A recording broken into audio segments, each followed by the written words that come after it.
mbokk salaamaaleykum nuyu naa leen bu baax a baax yéen ñuy teewlu ci Seneweb TV saa su ne mbégte lay am di feggoog yéen rawatina nag di leen di dégtal Total Buzz samedi bu yàlla sàkk tey nag dama koy dooree rek ca diwaanu Almadi ak li nga xamante ne ni am na fa guddi juróom-ñeenti fan jàpp fukki fan ci weeru janvier ci ay boor 4 heures du matin nag la rek ku ñuy wax Ibrahima Jongu daal di duggee ci logement bu ku ñuy wax PO Fall gannaaw ba mu jaaree ca balcon ba mu fekk nag ñëpp di nelaw Ibrahima Sako bébé ba sax la dal di rek jóggi naka noonu ne la xale ba rek jooyee si ba muy rek fuyee kër ga jooy xale ba sax moo yee kile di madame Fall tax mu jóg waaye nag ba mu jógee da koo nax ba mu nelaw mu tëddal ko dal di tëddaat ba mu defee ay simili la rek sàcc boobee di Ibrahima génn fa nga xamante ne nii foofee la lakk woon laata mu fay jël ay takkaayu or ak i ay téléphone portable si lu tolloog 9 maanaam juróom-ñeent ba mu yeewoo moom PO Fall si la dal di yem rek ci woyu boobee naka noonee nag la ko yuuxoo sàcc daal di koy yeebaane mu tiit wa ila muy rawale boppam Ibrahima dal di daw sànni fa sac ba si noonee la monsieur Fall xoolee ay image caméra de surveillance ba gannaaw ba mu bëggee xam kan mooy sàccam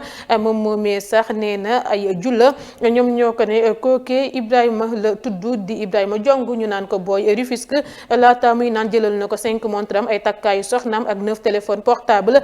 ca tribunal d'instance bu Ndakaaru la xam li ni mel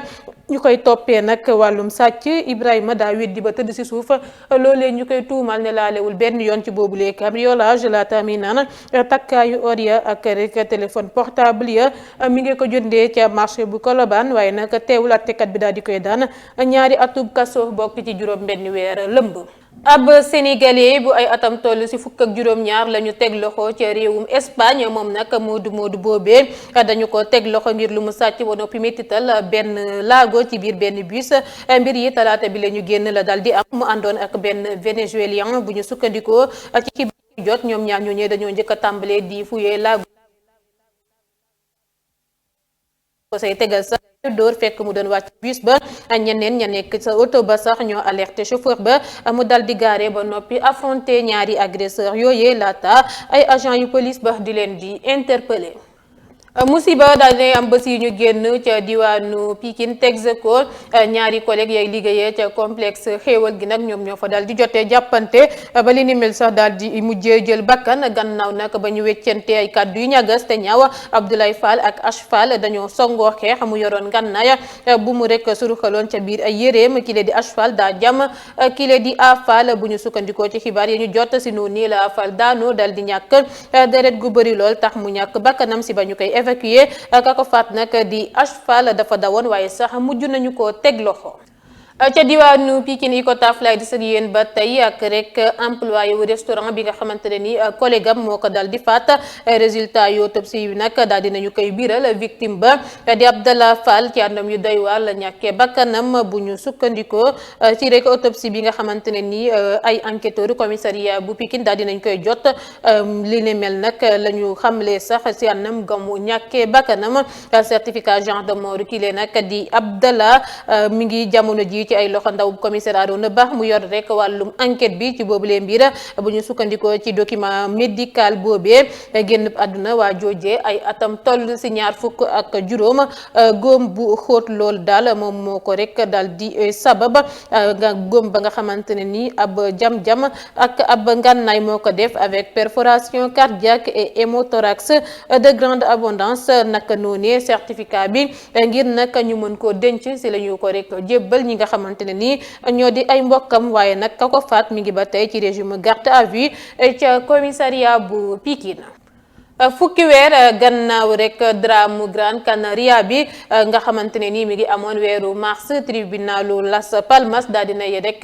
daan mise en cause yi juróom-ñeenti atub kaso sénégalais bi la di Amadou Dé ak gambien bi la di Keït Dé daal dinañ leen di atte tribunal foofee ci réewum Espagne ñoom ñaar ñooñee nag ñu tuumaal reconnaître nañu leen coupable de crime jëmale si ak yelleefu étranger yi ak homicide involontaire génnub àdduna ba nag migrant yu rek sauté woon ca bato ba si diggu géej ga ngir takkale koog lu métti la ñuy dund la ñu leen di toppee ñoom ñaar ñooñi sénégalais bi nag Amadou Dé dafa sànni woon sax si géej gi ab xale ba nga xamante ne ni dafa ñàkk bakkanam ba noppi ak keneen ku ñuy wax Abiba di xale bu jigéen waaye itam toll si ñaar képp si ab hôpital sax la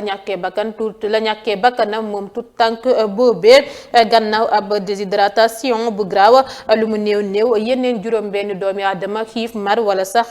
désespoir faat na leen sénégalais beeg gambien bi bu ñu daan nag wax nañoo jox tamit ndàmpaay ay waajur yu jigéenu Habiba ak xale bu ñu sànni ci biir géej gi ci fàttali bateau bu migrant yooyee voyagé mi ngi jógee ko woon rek ndax la ñeenti fan laata ñu koy localiser.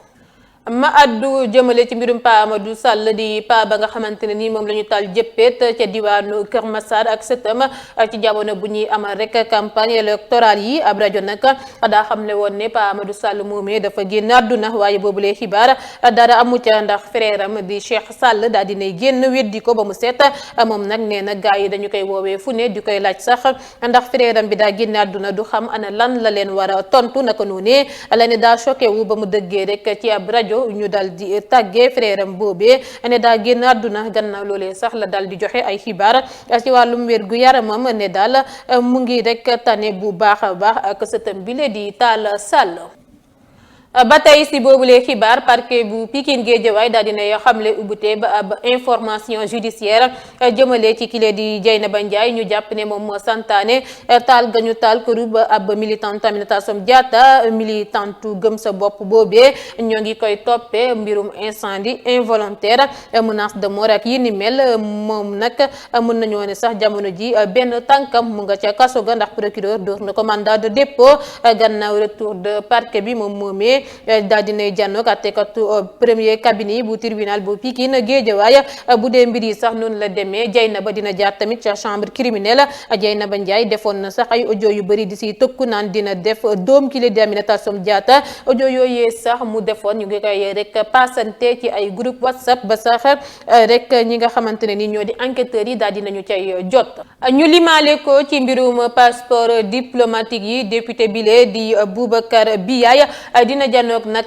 tekkatu ñaareelu cabinet bi altine buy ñëw warale mu yemook fanweeri fan ak benn ci weeru janvier bu ñu sukkandikoo ci xibaar yu ñu jot ni ki démb ci àjjuma ji ñu fàttali leen ni nag parquet dafa exiger woon sax mandat de dépôt ci parlementaire boobee lu ñeel naataangoom bile di El Hadji Mamadou Sall yóbbu nañu ko kaso ba noppi ñoom ñaar nag ñoo ngi leen di toppee association de malfaiteurs escroquerie blanchiment de capitaux faux et usage de faux ak usage de faux ci ay documents administratif ak rek faux en écriture publique authentifié ci fàttali juróom-ñeenti fan ci weeru novembre atub 2021 l'Assemblée nationale muri woon malaanu ba kirlaayu ba ñaari député yooyee di Boubacar Biaye ak kile di El Hadji Mamadou Sall.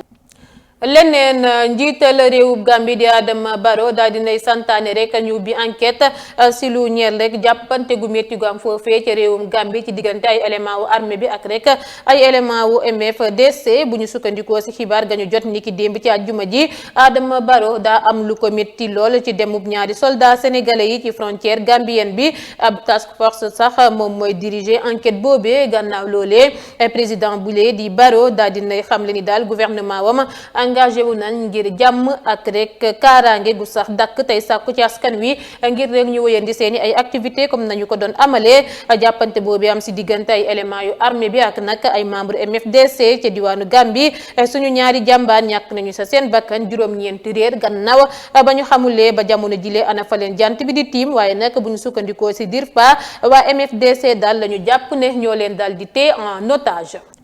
njiitu réew mi Macky Sall daal dina yàddu ci mbirum borom ñaari tur yi ak rek wàllum loi bi nga xamante ne ni dañ koy proposé ngir wàllum criminalisation wàllum góor jigéen si suñu réew mi lee di Sénégal moom nag Macky Sall daal dinay xamle décision ba mu ca jël way la sax tànk yamu ca dal di taxawee Macky nag lu mu si xamle mooy daal fokk mi ngi jiite rek bile réew wàllum góor jigéen moom duñu ko mës a dépénaliser file si Sénégal laata muy naan loi bi leer na ba noppi ci boobu lee mbir ndax pénaliser nañu acte contre contre nature yi kaddu yi le Macky Sall mi ngi ko xamle ni ki alxames bi lee ñu génn si ba muy gisee ak imam yeeg uléma yu nekk file si Sénégal naka noonee la organisation anti-gays yi fas yéene sax dal di amal ab rassemblement bu rëy lool ci réew mi yëpp ñaar fukki fan ci weeru février la ñu ko fas yéene amar ngir rek lu bureau assemblée nationale rejeté proposition loi buy criminaliser wàllum góor jigéen file ci Sénégal. Gannaaw ba mu àddoo ci mbirum borom ñaari tur yi alxames bi la ñu génn njiitu réew mi Macky Sall àdduna yi te souligné élection locale yi bu dee nag analyste politique yi dañoo jàpp ne daal ci rek élection locale yi le régime bi dañu see daanu ba xalangu njiitu réew mi Macky Sall moom giseewul ni ni mel ndaxte moom moomee di leaderu Benno Bokk Yaakaar nee na daal majorité bi mi ngi fa mu nekkoon ba tey jilee ndax rek si ñeent fukk ak juróom-benni département résultat provisoire yi wane na ni daal dinañuy gagné fanweer ak juróom-ñaar di lu ëpp téeméer boo jër juróom-ñett fukk maanaam 80% naka noonee la ne nag bu ñu ñàkkee ci ay gox ya nga xamante ne nii musuñu fa gagné du àddina bu tukki te mosula rek gagné file si Ndakaaru bu dee nag ca Ziguinchor Abdoulaye Baldé moo fa mës di gagné Thiès Idrissa Seck moo ko dal di mës contrôlé bu dee ca Mbacké PDS moo fa mës di gagné ba tax na daal kon mu yokk si ay kàddoom moom njiitu réew mi ne rek bu résultat yu scrutin wu dibéer bu ñu weesu dëggale réalité politique boobee du soppi lenn ci ñoom. réunion conseil des ministres yi daan nañ koy amal àllarba bi lee ñu génn waaye nag ni ñu ko amalee bilee wute na ak nañu ko doon amalee ndax bilee passé ñu ngi ko amal rek si ambiance bu xaw a tar lu koy justifié nag di ndërmeelu Benno Bokk Yaakaar bi ci local yi si ay ville yu mag yu bëri yu nekk rek si suñu réew mi lee ci boobu lee ndaje njiiti réew mi daal dinay wax ay ministre am sax ngir daal ñu pare gannaaw ba mu fas yéene defaraat nguuram boobee maanaam waajal ab remaniement comme ni ñu koy waxee ci nasaraan li ni mel sax tax mu ne leen daal nañu préparé seeni ay dossier nguur gi day am premier ministre waa maanaam jëwrin gu njëkk bataaxal bu gàtt boobee nag ba mu ko xamle la Saalu Bruno Diatta bu ñu doon amalee seen réunion boobee nga xamante ne ni moo mujj si ñu nekk gum jamono gi ci nguur gi saal ba daa dal di sedd guy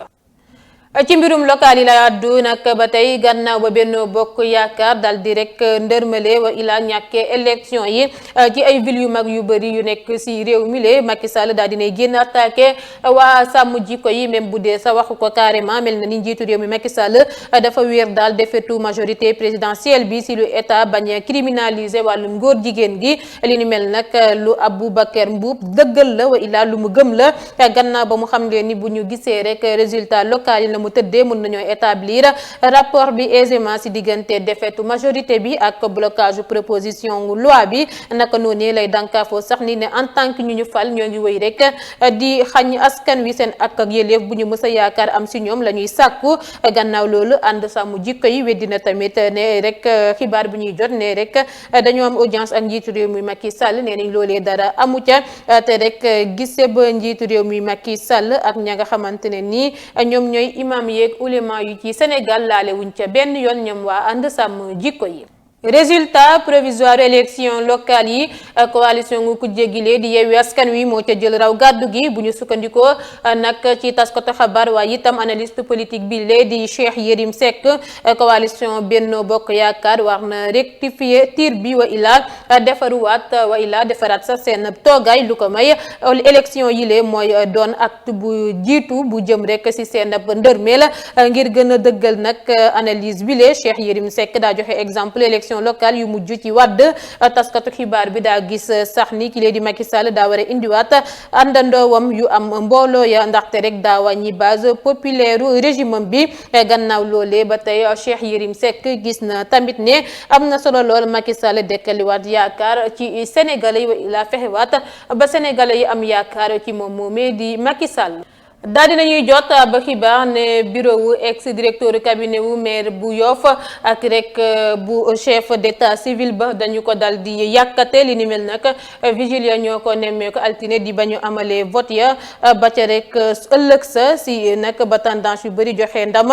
candidat wu Yewwi Askan Wi di Seydina Issa Laye Samb kañu fa fekk nag di chefu cabinet ba da doon minimiser mbir ma moom moomee sax nanguwul xamle identité am waaye nee na daal même suñu rek daj tëjee bunt ya amul lenn lu fa daal di manqué li ni mel nee na moo tax sa ndeyu mbill ga demul fa mbaxane doone benn ndax gis na ne jaarul porter plainte ba ñu ko woowee téléphone directeur campagne kile di Seydina Issa Laye Samb bu doon jamono ji maire bu Yoff di Demba Ndoye nee na daal mbir mi daal luus wa ilaa xel daal dina cay ñaaw gannaaw ba mu jàppee sax ni équipe sortante ba dañuy jéem a disparaître lool ay mbir la nga xamante ne ni bëgguñ mu feeñ wa ilaa ay firndelu ab mauvaise gestion mairie bu Yoff comme nag nu ñu ko diggee woon ci ba ñuy amal seen campagne Demba Ndoye digg nañu dinañu amal audit ngir leeralal Yoffois yi ci lu ñeel gestion équipe sortante bi. Aïssatou Diop Fall daal dinay addu ci ndamu bi Yewwi Askan Wi rawatina ki lee di Ousmane Sonko ceeb waxtaan bu mu sekkoon nag ak suñu benn naataango la xam le ni daal soo xoolee profilu ñi nga xamante ne ni ñoom la ñu fal ñu bëri Yewwi Askan Wi la ñu fal ndax demande sociale la boo xoolee bu baax naka noonu la ne nag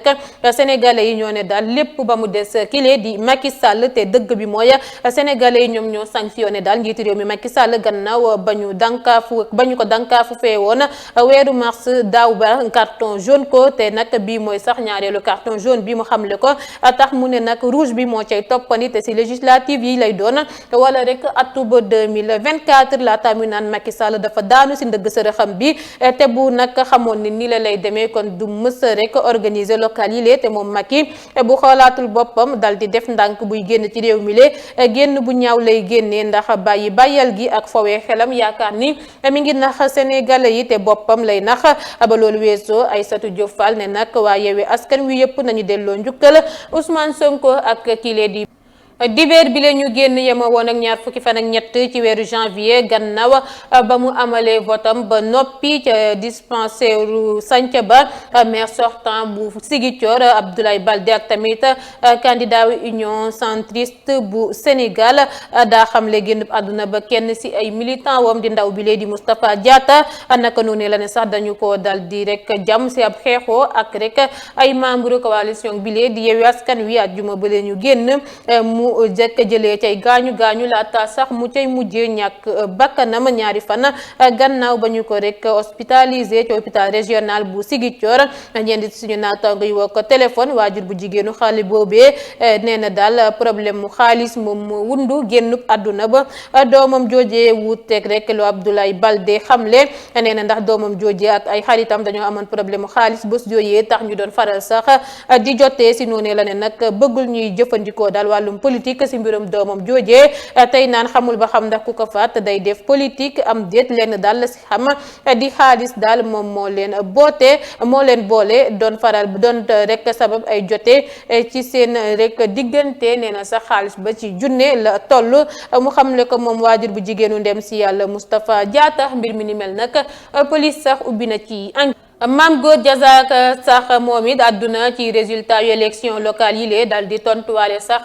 ña nga xamante ne nii ñoom ñooy naan daal dañu ko dal di rek gagné ca bureau de vote am ca diwaanu Rufisque naka noonee la ne ci bureau de vote am moom Mame Gor Diazaka am na fa lu toll ak juróom-benn fukk ak ñaari voix Benno Bokk Yaakaar am fa juróom-ñeent fukk ak juróom di lu mu tontu ñoo koy naan dañu ko dóor ci bureau de vote am naka noonee la ne résultat yi lu mu doon xool daal mooy Benno Bokk Yaakaar ak booloo defar Tëngéej ndax ki mu gën a teg défense di Ismaïla Madior bu ñu jiitaloon ca diwaanu Rufisque te àndu si ba tax daal résultat wam rek la doon dal di xool di koy méngale ak bosam gannaaw loolee la yokku si ay kàddoom ni mënul nag am benn yoon pertement ndax bii mooy échéance am bu njëkk te nag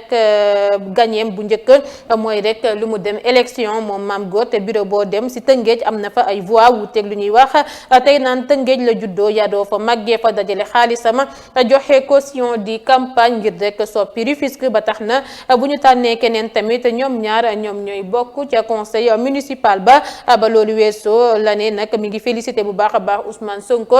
comme que gagné na donte jàppoon na ne du gagné ndaxte campagne ko di félicité tamit Ahmed Aïdara ndax nee na daal ku gagné daal duñ ko def lu dul félicité ko bés yi sax Mame Gor mi ngi rek waxee fu ne mbirum rek élection locale yi résultat ya ca diwaanu Rufisque bu mu ne daal ba tey jii mënuñoo joxe résultat yëpp na mu tëddee.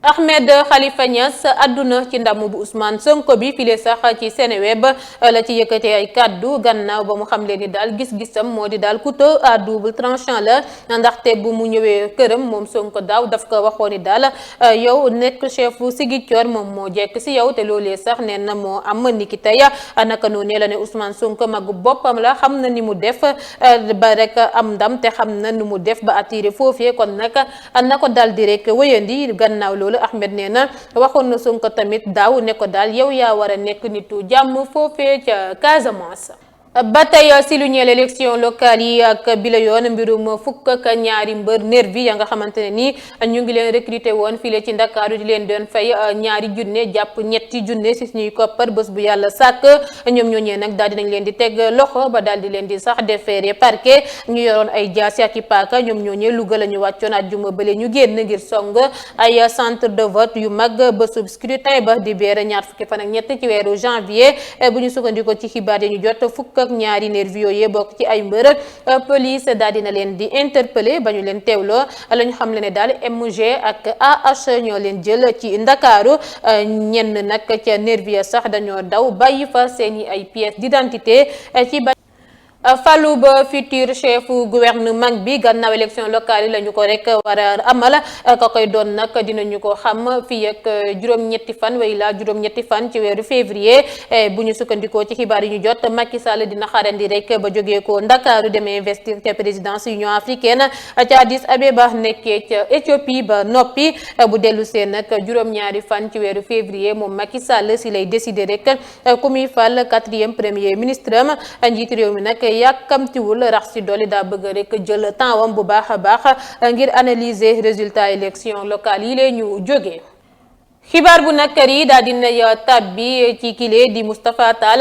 di ab opérateur économique gannaawam nekkee si tànkub ñàkk benn ci ay immeuble am moom nag Ecobank la amal problème tax rek ñu teg loxo benn immeuble am bu ñu fas yéene jaay aux enchères njaay mi nag par expropriation forcée dinañu ko organiser alxames war a yemoo ko juróom-ñetti fan ci weeru février ci tribunal de grande instance bu Guédiawaye Pikine immeuble 8777 mètres carrés la di nekk ca zone industrielle ci yoon ICS bi di rek immeuble ba nga xamante ne ni njëg bi mi ngi toll si 227 millions 250 mille si suñuy koppar opérateur économique bi nag mi ngi ci ay jafe-jafe gannaaw ba mu rek ñàkk mënulee motal la mu diggee woon ak banque boobee tax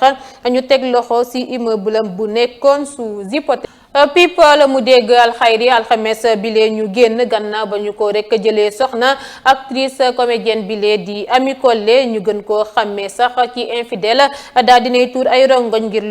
lu xelam dem rek ci waajuram bu jigéen bi nga xamante ne ni fekkeewul bësam bile donte bëggul woon a tuur ay rongoñ bésu bànneexam boobee naka noonee la ne nag lu normal la donte bëggul woon a am lenn lu ko nakari ci xolam ci bësam boobee laata muy naan nekkatu fi moom waajuram bu jigéen waaye nag am na ay ndey yu bëri yu ko taxawu rax si dolli yàlla da koo dimbale boole kook famille ba nga xamante ne nii bëgguñu lenn lu ko nakkari ba tax na daal ba yaayam génne àdduna métti na ci benn côté bi waaye sant na it yàlla ndax am na ay mbokk ñu bëgg ko ñoom ñëpp amit ay xarit ñëpp bëgg ko rax si dolli ñëpp daal dinañu koy taxawu ba loolu weesoo sax la xam le ni ku ko may sax comme sëyal ni lee tey jilee du kenn ku dul tantam di soxna bu waajuram bu góor ñu koy dellu di ko souhaiter heureux ménage moom Ami Collé gannaaw polémique DJ Boubs yi chanteur comme na dakkantale boppam daal dina prendre ti ay fansam gannaaw jéego dem rek seeti ji kile di Cheikh Amar gannaaw nag ba DJ Boubs xamle bu yàggul dara ne daal daa gëj a gis way la déggatul fenn ku génnee album way si kile di Cheikh Amar Wally Seck daal dinay dem seeti ji ko moom moomee di lu ay fansam di rek rafetlu bu baax bu ñu sukkandikoo ci Dakarnet Wally sax dafa yendu ñu dal di waxtaan ci lu bëri lool ci image yi ñoo ngi ca gis Wally tàllal ay loxoom Cheikh Amar di ko ñaanal gannaaw ba mu kontaanee lool ca boobule rek tukki ba nemmeeku bu weesoo Cheikh Amar délégué Amar tamit di sédd Wally Ballago Seck bég na lool moom it ci mbir minimel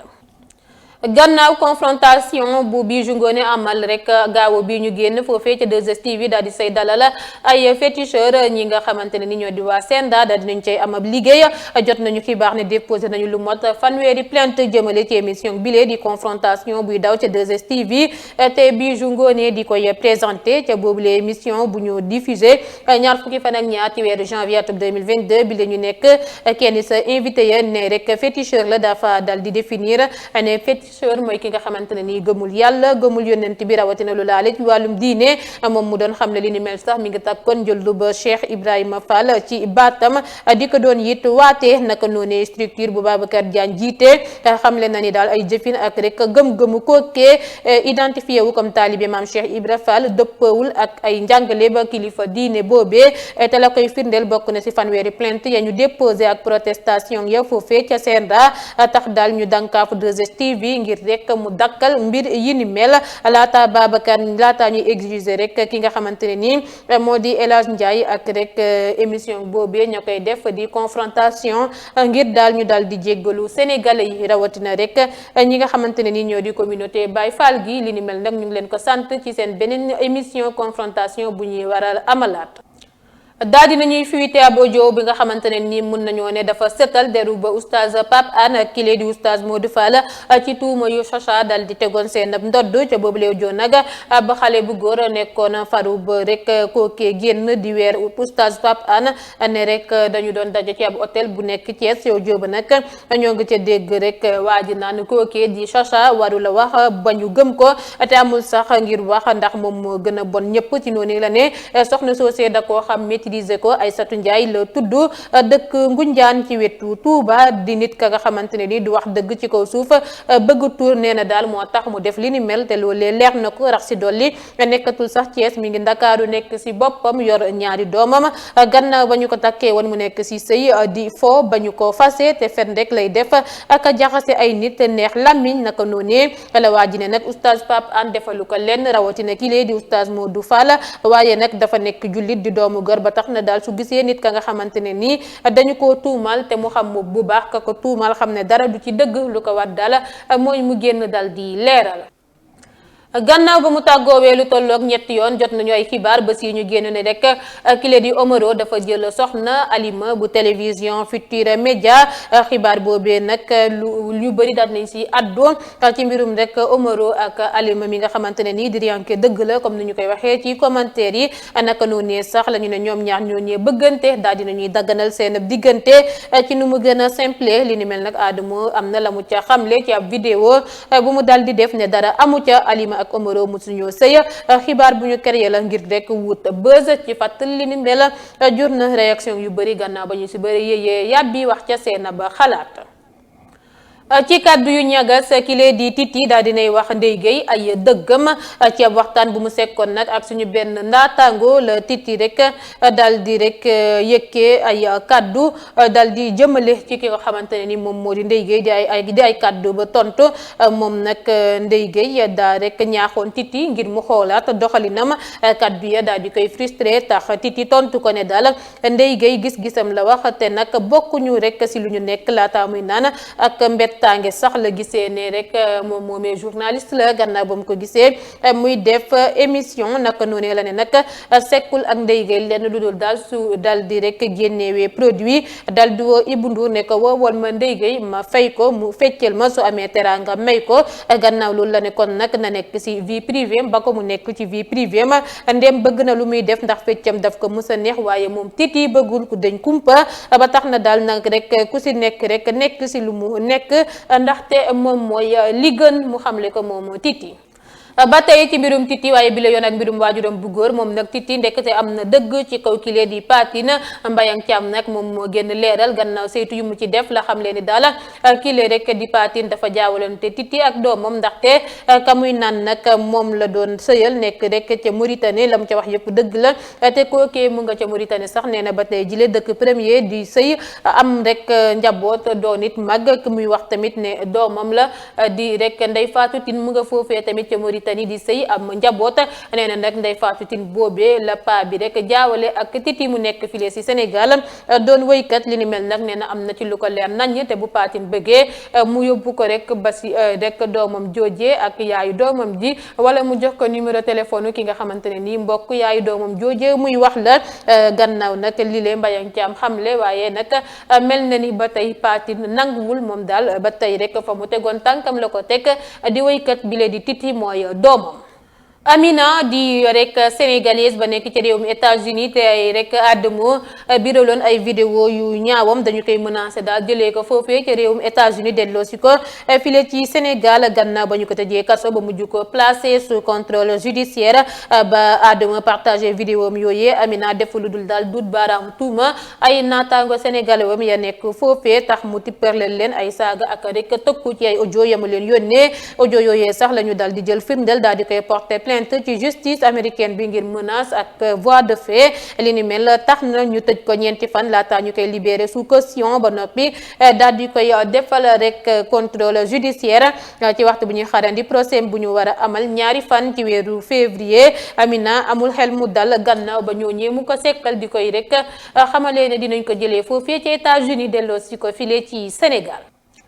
ñetti weer gannaaw génnub àdduna ba waajuram bu jigéen Myriam Ndior kile rek di Virginie di actrice daal dinay jëlaat dundam en mai waaye nag moom moomee dem na sax ca réewum France waaye ni jàngam foofee mu nekk teewul nag ñu bëri di koy critiquer ci Instagram ci lu ñeel colkoom ak rek vidéo ya muy biral di cay fecc li ni mer nag merloo ko tax Virginie daal di cay réagir daal di bind ay bataaxalam ne daal nañu ñu koy critiquer amuñ leen pour critiquer ko seen yoon newul ci ay rek vidéo am ak colkoom naka noonu la ne nag mën nañ ko wax lu ne waaye daal nañu bàyyi rek yaayam bu ñuy tudd bés bu yàlla sàkk ci ay vidéo am dafa doy ndax neexul te xamuñu lu muy dund ndax réseaux sociaux yi ak vie normale bi du benn te bu nekkee guddi moom képp néegam xamuñu lu muy yëg mu bëgg cee boole ay commentaires yuy joo yu muy jot ñu koy def si yaayam te ñuy critiquer seen yoon nekkul ci moom naka noonee sax lay tëkkoo ne moom Virginie ku rek waxati jëmale ci yaayam baalu la ko te rek daal di nga koy amel ak tey naan mënula comprendre naka la nit mu ne wax ab doomu aadama nekk ko rek sa génnub àdduna bu waajur bu jigéen safu la gannaaw ba mu génnewee teaseru clipam ba nga xamante ne nii moom la wëy suñu gaynde yi internet yi dañ ko caa dal yu métti moom Queen Biz ne suñu gaynde yi yàqu nañu bu yàkkeet ndax Queen daal dina leen di wëy buub seeni bagage ñu bisi rek moo leen dese talaata bii ñu génn nag gannaaw rek clip bu Queen Biz boobee suñu gaynde yi dañoo am ndam ci kaw Cap-Vert ak ñaari bal ci dara naka noonu la Queen Biz dal di tonto ña ko doon critiquer ci lu mu wëy gaynde yi ci réseaux sociaux yi nag la Queen moomee bii dal photo ba noppi xaatim ne luy nelaw ci gaynde yi moom moo koy yee te it du nitu fii noonu sax laay xuusee ci xibaaru tàggat yaram CAF daa décidé délocaliser li nga xamante ne ni moo di match quart de finale yi bokk ci buy wutale Sénégal ak Guinée équatoriale gannaaw nag dégradation wu rek stade Diapoma bi ak bu xante gu amoon ñaar fukki fan ak ñeent ci weeru janvier stade boolem bàyyi bakkan rot ca CAF daa décidé délocaliser ñetti match bokk ci Sénégal ak Guinée équatoriale bu ñu war a amal sax ni ki ëllëg ci dibeer bi seen jongante bi fanweeri fan ci weeru janvier boobee la ñu koy amal bu 19h jotee ca stade Ahmadou Ahidjo bu Yaoundé quart de finale Égypte Maroc bu ñu prévoir woon tamit fanweeri fan ci weeru janvier bu 16h jotee ca stade bu Olemb tamit daal dinañu koy dekk jëlee foofee yóbbu ko tamit ca stade Ahmadou Ahidjo ba tey ca diwaanu Yaoundé bu si mujj bi tamit di match bu njëkk demi finale bi ñu prévoir ñaari fan ci weeru février war ko jouer it ca stade Ahmadou Ahidjo bu Yaoundé. ba tey ci wàllum football Bamba Sadio mooy duo bi nga xamante ne ni moo séduire experts yi duggam nag ci match Sénégal Cap-Vert bi tax na Bamba Dieng amaat ay poñ mu dugal si ñaareelu bi wu Sénégal bi attaquant wu Marseille bi wane na ay qualité am ca boobulee jongante dal di jël sax titre homme di match ba naka noonee si nag boobulee prestation wam rëccul benn yoon experts yu kontaan lool ci moom jeune attaquant sénégalais bi ba mu yëkkee ay kàddu sax ci njeextalu boobulee match ci Canal Plus Habib Beye gis gis na complémentarité bu baax ak Sadio Mané gannaaw ba mu ne profil bu intéressant lool la ci complémentarité bu mu mën a am ak ñeneen ñi laata muy naan daa bëgg lool profilam te gis na rek ci moom profil bu parfait ngir Bamba Dieng moomee nekk complémentaire ak Sadio Mané te gis na ni ci équipe Sénégal moom képp moo mën a dévorer espace yi ci course mu xamle ko moom ancien international gi laaj bu ñu samp nag ba xam ndax kile di Aliou Cissé dina rek jëfee wa ilaa dina sukkandeku ci boobule duo comme ni ko Habib Beye suggéré ji rek remplaçant la nekk waaye ak lu gaynde yi ñàkk efficacité wu attaque mën naa bousculer hiérarchie bi bakkaan bi nag tàmbali ci fat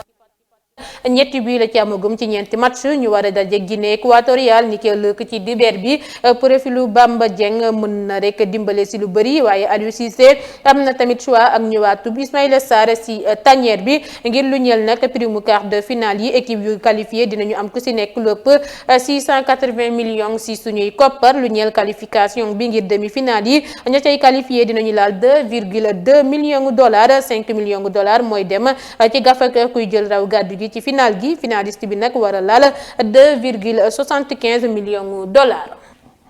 ba tey rek ci wàllum kaan gi ak équipe nationale bu Sénégal xibaar bu neex daal dinay tabbi gannaaw ba mu gaañoo ci bopp gaañu bu métti ci seen match bu mujj bu doon dajeek Cap Vert Sadio Mané daal dinay dooraat rek gën a teel rek ca nañu ko yaakaare woon way laal nañu ko doon xarandee li nu mel nag photom ya mu biiral ci réseaux sociaux yi dëggal na ko ñi gis ko si moom numéro 10 su gaynde yi muy amal entraînement ci ab salle. ay kàddu yu ñaaw la capitaine Guinée équatoriale dal di yëkki jëmale ci Sadio Mané ak Sénégal ñu qualifié ci quart de finale yi gannaaw ba ñu amee ndam ci kaw Mali àllarba bi ñu génn Guinée équatoriale lu muy rêvé mooy sacre bu ñu xarandiwul waaye nag ngir loolee am faw ñu dal di rek éliminer Sénégal ni koy lëg ci dibeer gi ngir ab place ci carré bu mujj bi ab match prestige bu seen capitaine waaye itam latéral droit lancé ci manière am moom moomee nag ci ab live bu mu doon def ci Instagram gannaaw ba mu amee ndam ci kaw Mali la xam leen ni daal yile kaddu ne le Sénégal me mange les couilles Sadio Mané me mange les couilles di kaddu ya nga xamante ne nii askanu Sénégal wi la ñu bëri si ñuy suivre wàllum football fii si Sénégal rafetlu wuñu ko benn yoon mu nga ko xibaar yi sax daal dinay buur jaajëfal leen bu baax a baax yéen ñu doon teewlu fépp si àdduna bi jaajëfal également Omzito ci côté régie bi di ñaan ni ki ëllëg ci dibeer gis ñu gaynde yi am ndam di leen dig daje ba samedi prochain ak beneen Total Buzz jaa ngeen jëf